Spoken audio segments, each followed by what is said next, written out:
Ang mabuting balita ng Panginoon ayon kay San Mateo.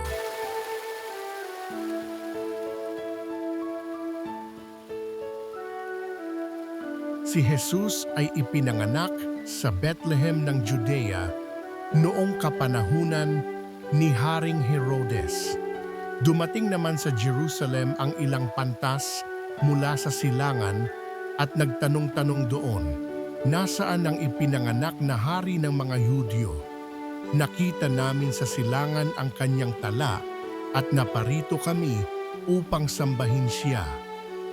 Nang mabalitaan ito ni Haring Herodes, siya'y naligalig, gayon din ang buong Jerusalem.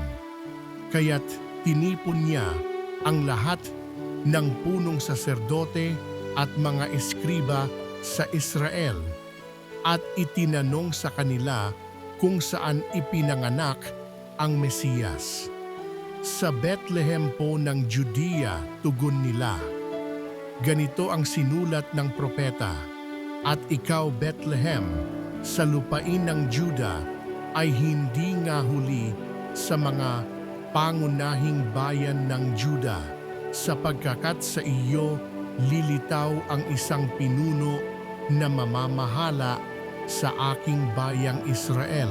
Nang mabatid ito, lihim na ipinatawag ni Herodes ang mga pantas at itinanong kung kailan lumitaw ang mga tala, at pinalakad niya sila patungong Bethlehem. Matapos pabilinan ng ganito, "Humayo kayo at inyong hanaping mabuti ang sanggol. Kapag inyong natagpuan, ibalita agad ninyo sa akin upang ako may makasamba sa kanya." At lumakad na nga ang mga pantas.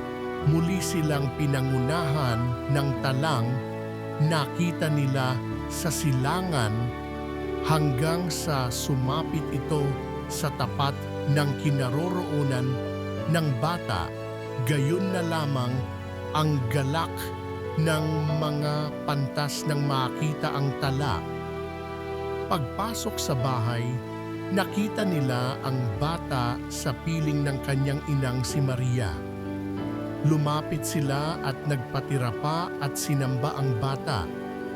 Binuksan nila ang kanilang mga sisidlan at inihandog sa kanya ang dala nilang ginto, kamanyang at mira. Nang sila'y pabalik na, sinabi sa kanila ng Diyos sa pamamagitan ng panaginip na huwag na silang babalik kay Herodes, kaya nag-iba na sila ng daan pauwi. Ang mabuting balita ng Panginoon